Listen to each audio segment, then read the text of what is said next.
할렐루야. 오늘도 말씀 안에 큰 은혜가 여러분들에게 넘치시기를 주님의 이름으로 축원합니다. 여러분 한 주간 긍정적으로 생각하며 사셨나요? 아직도 여러분 마음 가운데 부정적인 생각이 더 많으셨나요? 오늘 두 번째 긍정적으로 생각하기 말씀을 통하여 우리가 주님 평생 긍정적으로 생각하며 살겠습니다. 또 한번 다짐할 수 있는 그러한 귀한 말씀이 되기를 주님의 이름으로 축원합니다.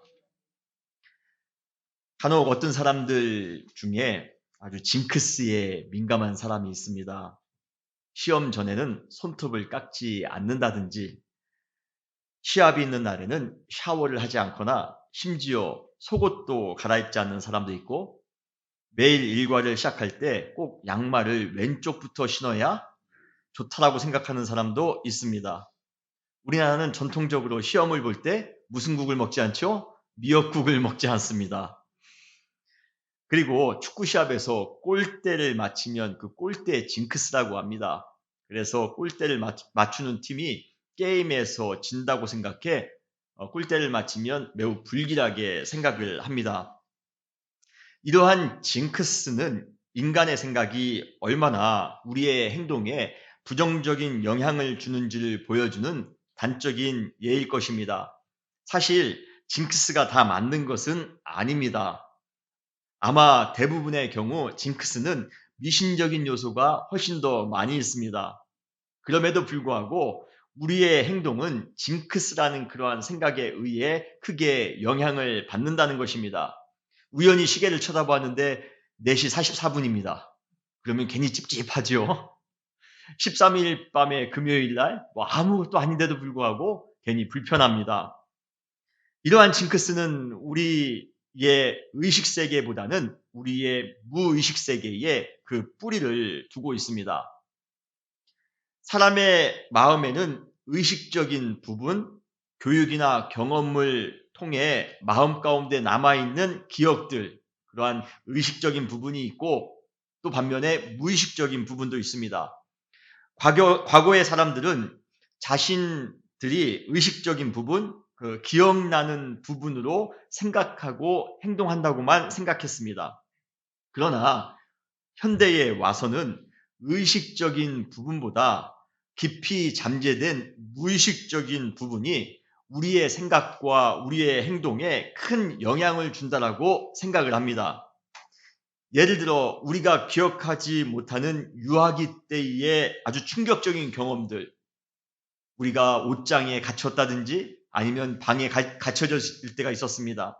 아니면 뜨거운 물에 손을 대었다든지 아니면 부모님의 폭행을 당했다든지 그러한 경험이 우리의 무의식 세계에 남아 그것이 앞으로 우리의 생각에 큰 영향을 준다는 것입니다.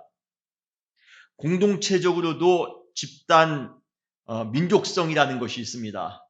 한 나라의 민족성이 그 안에 살고 있는 공동체 구성원들에게 무의식적으로 큰 영향을 준다는 것입니다.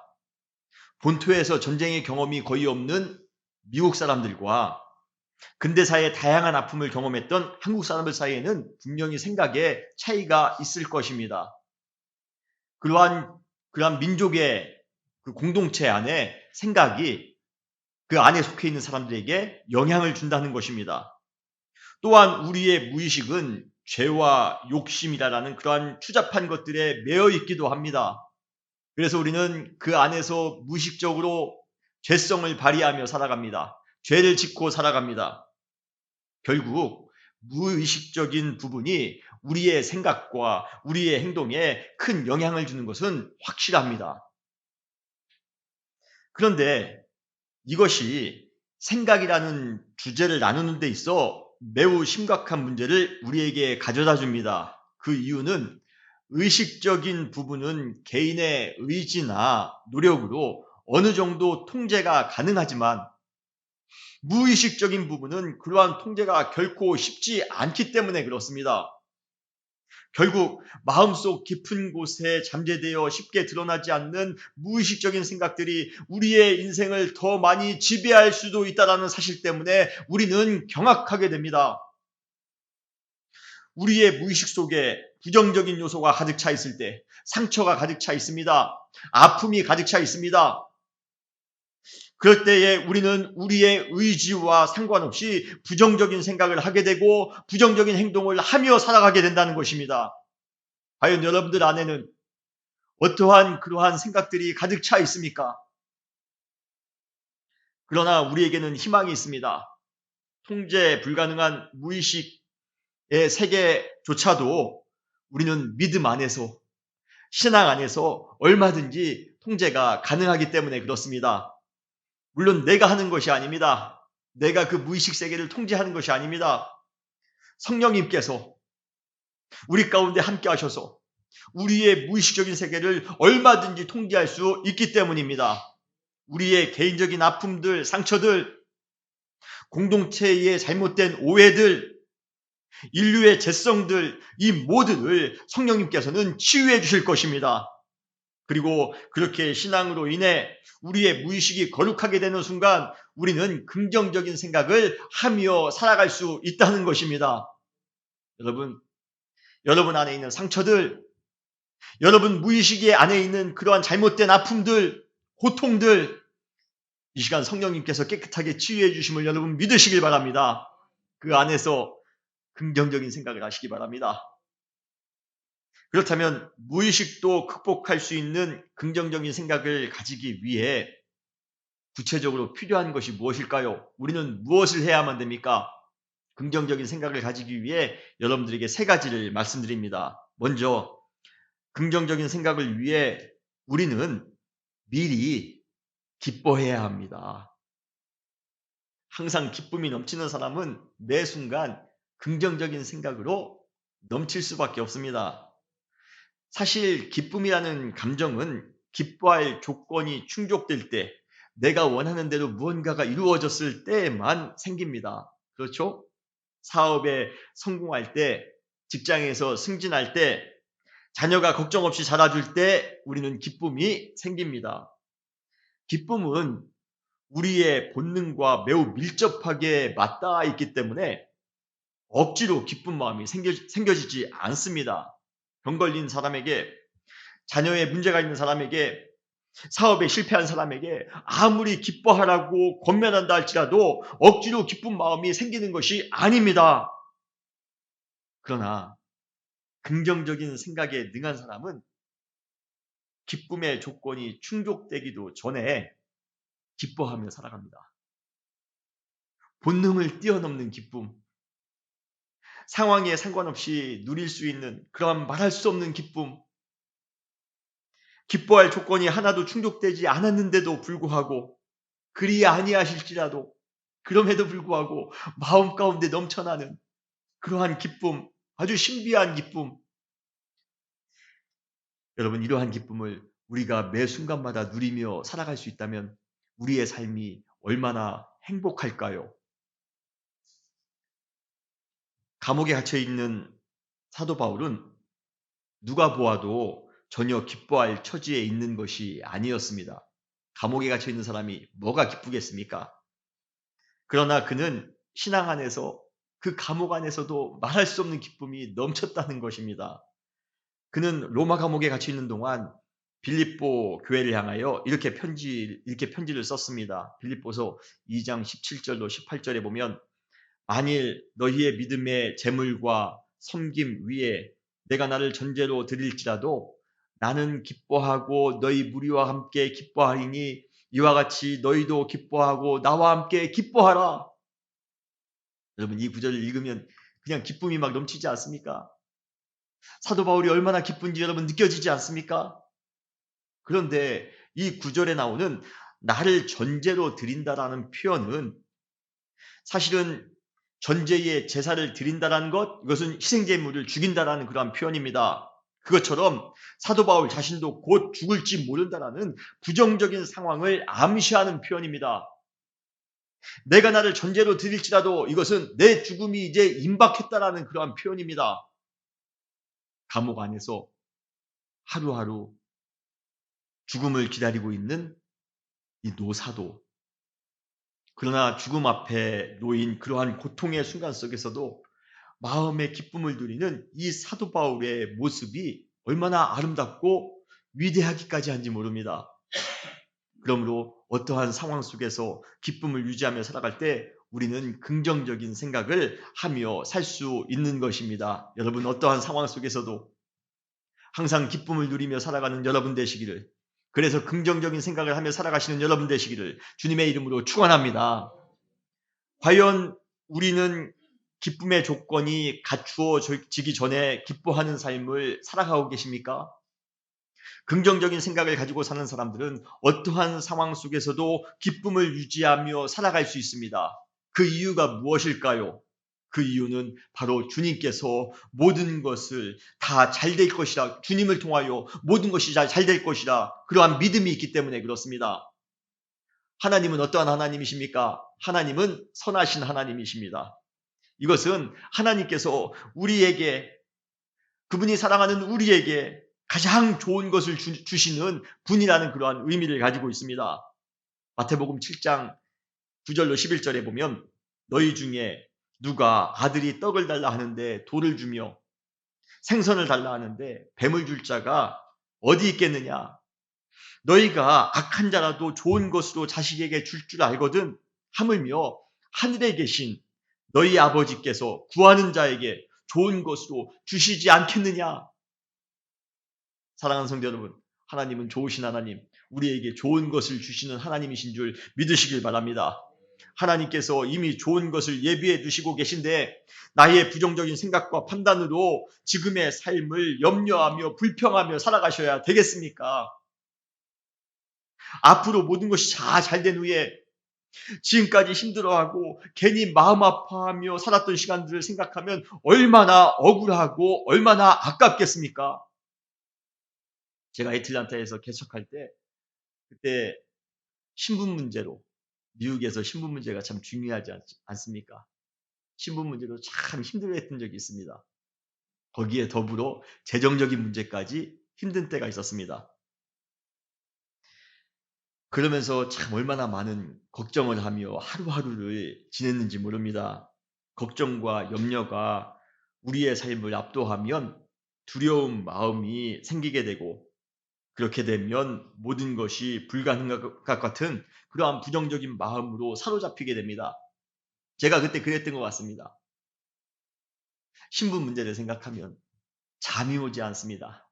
재정적인 문제를 생각하면 밥을 제대로 먹을 수가 없습니다. 그리고 염려하며 걱정하며 하루하루를 보냈습니다. 그러한 감정이 저를 주도했습니다.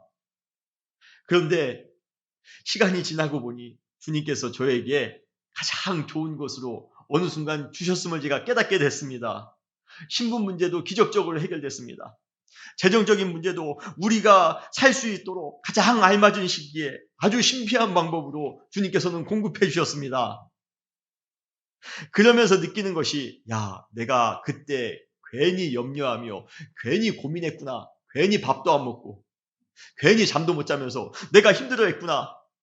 믿음을 가지고 주님을 신뢰하며 살아가다 보면 주님께서 알아서 가장 좋은 것으로 우리 가운데 주실 텐데 내가 미리 염려하고 내가 미리 걱정하며 살았구나 라고 생각하니 그때 잠 못 자고 그때 밥 못 먹은 게 얼마나 아깝고 억울했는지 모릅니다. 여러분, 지금도 그렇게 억울하게 사시는 분들 계십니까? 주님이 좋은 것으로 주실 텐데요. 그런데 우리가 그러한 사실을 마음 가운데 생각하지 못하고 지금 고민하며 지금 아파하며 살아간다면 지금 이 순간을 어느 때는 후회할 때가 있을 것입니다. 여러분, 주님은 선하신 주님이십니다.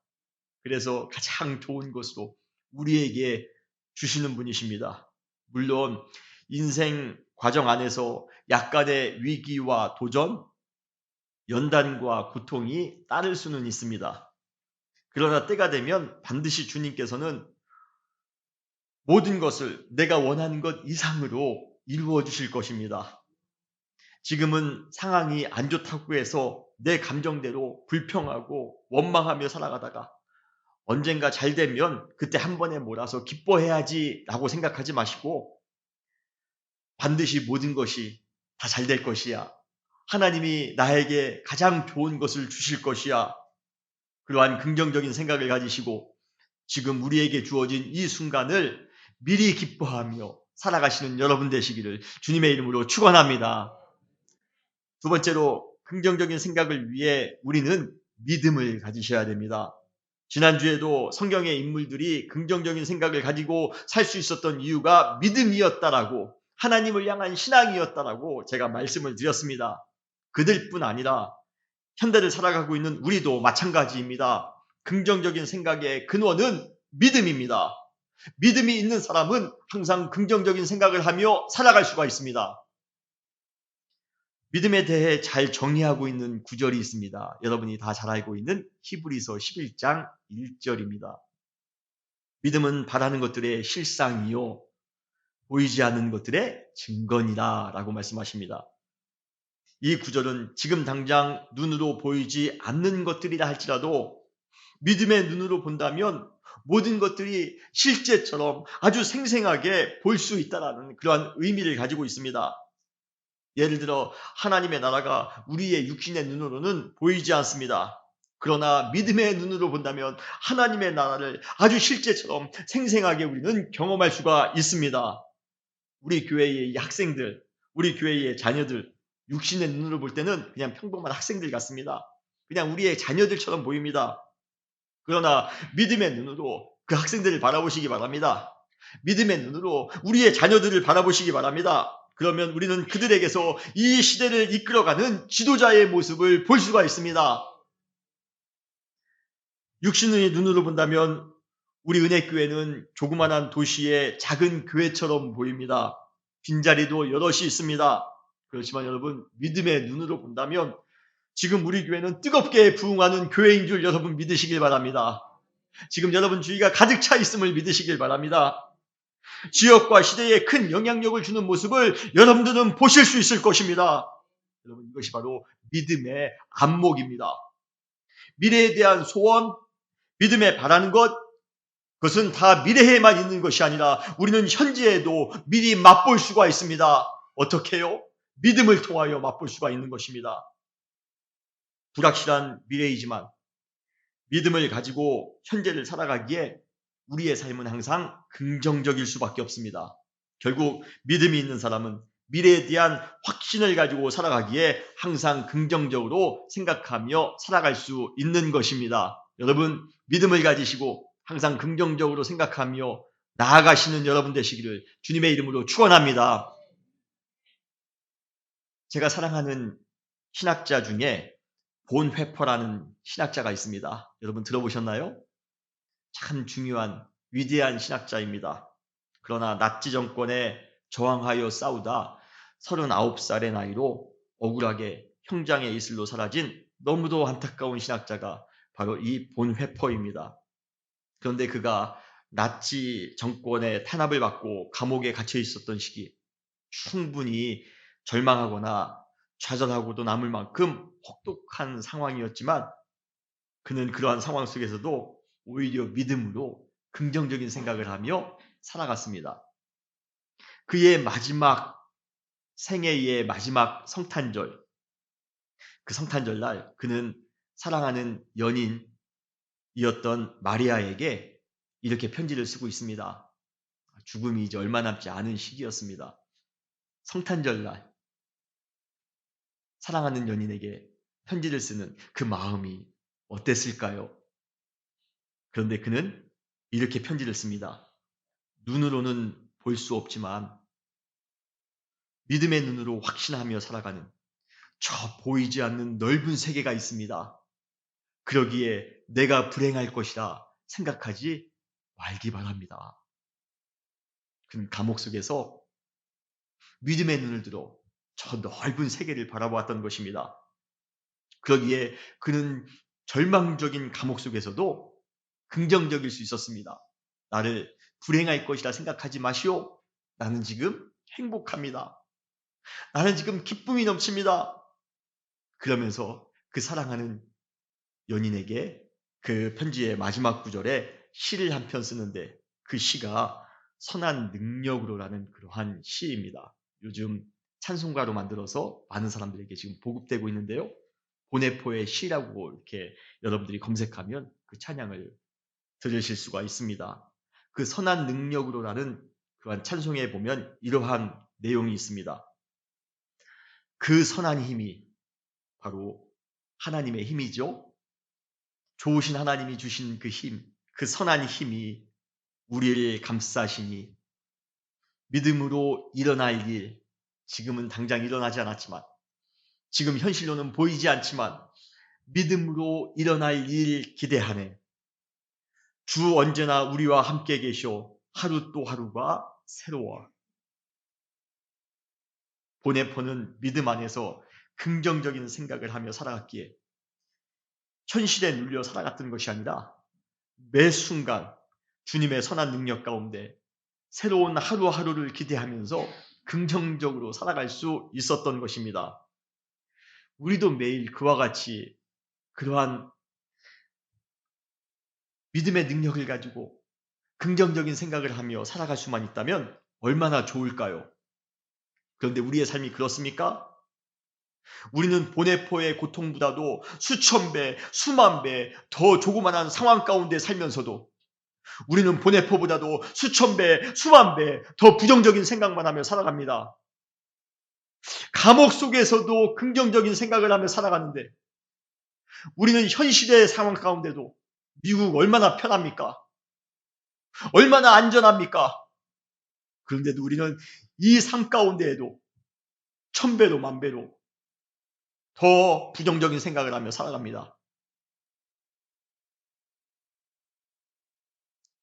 질병이 가져다주는 최고의 고통은 육신적인 통증이 아니라 마음의 절망입니다. 그래서 병에 걸린 사람은 쉽게 낙담하는 모습을 우리는 볼 수 있습니다. 사람이 강한 것 같지만 사실 매우 약한 존재 중에 하나입니다. 그냥 강한 척하며 살아가는 것입니다. 그래서 극한 상황에 처하면 처할수록 내가 이겨내야 되겠다라는 강한 의지보다는 넘지 못할 것 같은 비관과 자포자기가 먼저 마음 가운데부터 일어나는 것입니다. 그런데 성경에 나오는 사람들, 특별히 주님의 은혜로 고침을 받은 대부분의 병자들은 한결같이 예수 그리스도에 의해 자기의 병이 치유될 것이다라는 그러한 긍정적인 생각을 가지고 살아갔습니다. 대표적인 사람이 오늘 본문에 나오는 맹인 바디메오입니다. 오늘 본문의 맹인 바디메오 역시 예수님께서 자신의 장애를 고쳐주실 것이다라는 그러한 믿음을 가지고 있었습니다. 그는 평생 맹인으로서 불편한 인생을 살았습니다. 앞이 안 보이는 것이 얼마나 불편했을까요? 지금도 불편한데 무려 2000년 전에는 뭐 인권이나 제대로 있습니까? 뭐 시설이라도 그들에게 배려하는 시설이 있었겠습니까? 아마 굉장히 불편한 인생을 살았을 것입니다. 그리고 이제는 치유에 대한 소망마저도 저버린 지 오래입니다. 그러다 보니 그의 행생은 거지나 다름이 없었습니다. 그래서 성경은 그를 가리켜 맹인, 거지, 바디메오라고 말하고 있습니다. 그러던 그가 우연한 기회에 예수님께서 자기의 고을에 오셨다라는 소식을 듣습니다. 그는 언젠가부터인가 예수님이라면 자신을 꼭 고쳐주실 것이다라는 그런 믿음의 긍정적인 생각을 가지고 있었습니다. 그러던 그 순간 예수님께서 그 길을 지나가신다라는 그러한 소식을 듣자마자 악착같이 예수님의 뒤를 따라 예수님을 부르기 시작합니다. 오늘 보면 마가복음 10장 46절로 47절에 보면 디메오의 아들인 맹인 거지 바디메오가 길가에 앉았다가 나사렛 예수시란 말을 듣고 소리질러 이르되 다윗의 자손 예수여 나를 불쌍히 여기소서. 그 당시 사람 취급도 하지 않았던 그런 맹인이 큰 소란을 피우니 주위에 있었던 사람들에게는 크게 거슬렸을 것입니다. 그러나 주변의 눈총이나 주변의 체면에 상관없이 그는 더욱 크게 소리질러 예수님을 찾았습니다. 마가복음 10장 48절에 많은 사람이 꾸짖어 잠잠하라 하되 그가 더욱 크게 소리질러 이르되 다윗의 자손이여 나를 불쌍히 여기소서 하는지라. 그의 믿음의 부르짖음이 예수님의 마음에 전달되었나 봅니다. 예수님께서는 맹인 바디메오에게 이렇게 말씀하십니다. 마가복음 10장 52절에 가라, 내 믿음이 너를 구원하였느니라. 그의 믿음으로 인해 그가 고침을 받은 것입니다. 그의 믿음의 긍정적인 생각 때문에 예수님이라면 충분히 고쳐주실 수 있어. 예수님이라면 무엇이든지 가능해. 여러분, 바디메오처럼 믿음을 가지고 긍정적인 생각을 하며 주님 앞에 나아가시는 여러분 되시기를 주님의 이름으로 축원합니다. 그때 모든 것이 다 가능하게 됩니다. 이렇게 믿음을 가진 사람들은 자신의 미래를 긍정적으로 바라보며 살아갑니다. 우리는 과연 우리의 미래가 예수 그리스도 안에서 아름답게 이루어질 것이라는 믿음을 가지고 살아가고 계십니까? 현실이 너무 막막하다 할지라도 믿음의 눈이 확보된 사람은 절대로 절망하지 않습니다. 열왕기하 6장에 보면 선지자 엘리사가 살고 있는 그러한 도단 성읍이 아람 군대에 의해 몇 겹으로 포위되는 그러한 장면을 볼 수가 있습니다. 그때 선지자의 사하는 그 군대의 위협 앞에 크게 두려워하였습니다. 부정적인 생각으로 가득 찼습니다. 그런데 그때 엘리야가 그러한 사안을 보면서 이렇게 말합니다. 열왕기하 6장 16절로 17절에 보면 대답하되 두려워하지 말라. 우리와 함께한 자가 그들과 함께한 자들보다 많으니라 하고 기도하여 이르되 여호와여 원하건대 그의 눈을 열어서 보게 하옵소서 하니 여호와께서 그 청년의 눈을 여심해 그가 보니 불말과 불병거가 산에 가득하여 엘리야를 둘렀더라 라고 말씀하고 있습니다. 육신의 눈으로는 우리를 둘러싼 고약한 현실만 보였습니다. 아람의 군대만 보였습니다. 실패만 보였습니다. 절망만 보였습니다. 좌절만 보였습니다. 실패만 보였습니다. 그런데 믿음의 눈을 떠보니 우리를 보호하시고 우리를 인도하시는 하나님의 불말과 불병거를 볼 수 있게 된 것입니다. 그 안에서 그는 긍정적인 마음을 갖습니다. 우리는 이길 수 있다. 우리는 승리할 수 있다. 하나님이 우리에게 가장 좋은 것으로 주신다. 사랑하는 성도 여러분, 믿음으로 눈을 들어 하나님의 은혜를 바라보시며 긍정적으로 살아가시는 여러분 되시기를 주님의 이름으로 축원합니다. 세 번째로 긍정적인 생각을 위해 우리는 미리 감사하며 살아가야 됩니다. 여러분 미리 감사하세요. 역대하 20장에 보면 여호사밧 왕 때에 이스라엘의 적대국이었던 모압과 암몬과 마온이 연합하여 이스라엘을 쳐들어오는 장면을 우리는 볼 수가 있습니다. 그때 왕이었던 여호사밧이 두려워하면서 하나님 앞에 기도합니다. 그때 하나님께서 선지자 야시엘을 통해 응답해 주십니다. 그 응답의 내용이 역대하 20장 15절에 나옵니다. 온 유다와 예루살렘 주민과 여호사밧 왕이여 들을지어다. 여호와께서 이같이 너희에게 말씀하시기를 너희는 이 큰 무리로 말미암아 두려워하거나 놀라지 말라. 이 전쟁은 너희에게 속한 것이 아니요 하나님께 속한 것이니라. 두려워하지 말라. 그 응답을 들은 이스라엘 백성들이 얼마나 좋았는지 모릅니다. 이제 더 이상 두려워하지 않습니다. 그리고 오히려 그 전쟁터 한복판에서 찬양을 합니다. 그 찬양의 내용이 역대하 20장 21절에 나오는데 여러분 그 찬양의 내용을 들어보시기 바랍니다. 백성이 더불어 의논하여 노래하는 자들을 택하여 거룩한 예복을 입히고 군대 앞에서 행진하며 여호와를 찬송하여 이르되 여호와께 감사하세 그의 인자하심이 영원하도다 하게 하였더니 라고 말씀하십니다. 찬송의 내용이 무엇입니까? 감사입니다. 그들은 이 전쟁에서 반드시 승리할 것이라 믿고 하나님을 향하여 감사의 찬송을 드렸던 것입니다. 미리 감사했던 것입니다. 주님께서 분명히 이 전쟁을 통하여 우리 가운데 감사의 일들을 행하실 것이다.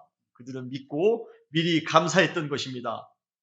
그로 인해 이 전쟁에서 이스라엘 역사상 가장 큰 승리하는 전투 중에 하나가 바로 이 전쟁이 되었던 것입니다. 나사로가 죽었다는 소식을 예수님이 듣습니다. 그리고 그가 죽고 며칠이 지난 후에야 예수님께서는 그 장례식장에 도착할 수 있었습니다. 이미 부패한 냄새가 그 무덤 가운데 진동하고 있습니다. 그런데 예수님께서는 아랑곳하지 아니하시고 무덤에 막고 있던 그 돌문을 옮겨 놓으라고 명령하십니다. 그리고는 그분께서 그 무덤을 향하여 기도하시는데 그 기도의 내용이 아주 명품입니다. 명언입니다. 요한복음 11장 41절에 나옵니다. 아버지여, 내 말을 들으신 것을 감사하나이다. 지금은 나사로가 살아나기 전입니다. 앞으로 정말로 나사로가 살아날지 어떨지 전혀 모르는 상황입니다. 그러나 예수님께서는 이미 나사로가 살아날 것이다 라는 것을 확신했기에 하나님을 향해 미리 감사를 드렸던 것입니다. 이것이 바로 예수님의 감사의 스타일입니다. 예수님은 조건에 따라 감사하시는 분이 아니셨습니다. 조건과 상관없이 그냥 미리 감사하는 분이셨습니다. 그러기에 이 세상에서 가장 긍정적인 분은 누구입니까? 바로 예수님이십니다. 우리는 보통 무언가 이루어진 일에 대하여 감사할 줄 압니다. 그리고 이루어지지 않은 일에 대해서는 감사하지 않습니다. 그러나 긍정적으로 생각하며 살아가는 사람들은 모든 것에 대하여 잘 될 것이라 확신하기에 미리 감사합니다. 잘 된 것에만 감사하는 것은 누구나 할 수 있습니다.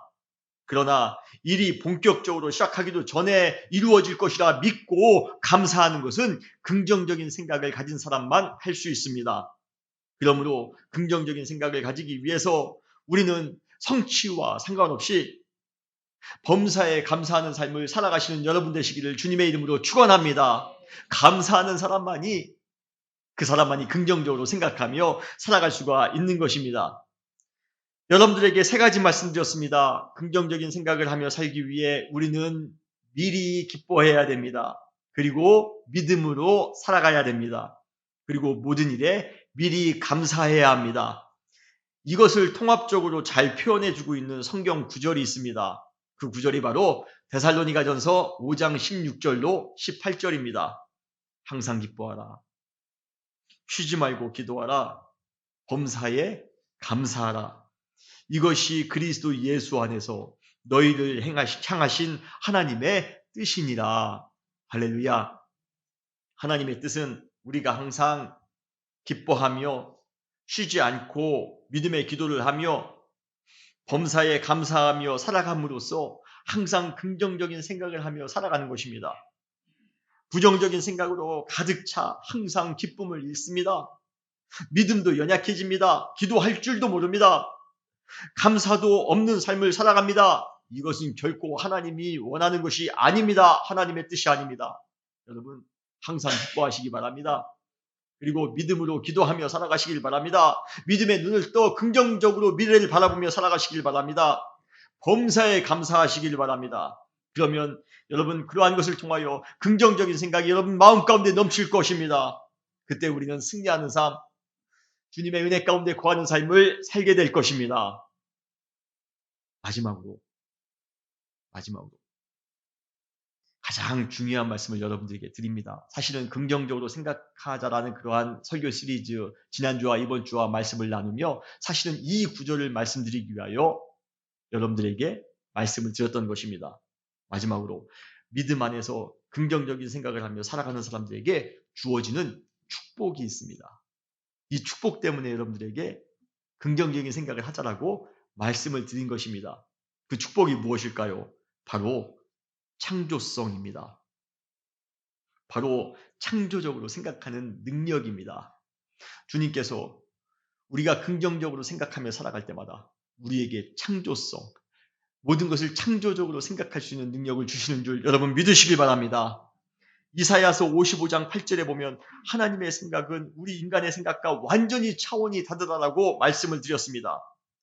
우리의 상상을 뛰어넘는 하나님의 생각, 우리가 범접할 수 없는 그러한 하나님의 생각, 그런데 하나님께서는 그분의 그러한 생각을 믿음 안에서 긍정적으로 생각하며 사는 사람들과 더불어 공유하신다는 것입니다. 그래서 우리는 믿음 안에서 긍정적으로 생각하다 보면 이 세상에 어느 누구도 생각해내지 못했던 그러한 지혜와 지식을 깨닫게 됩니다.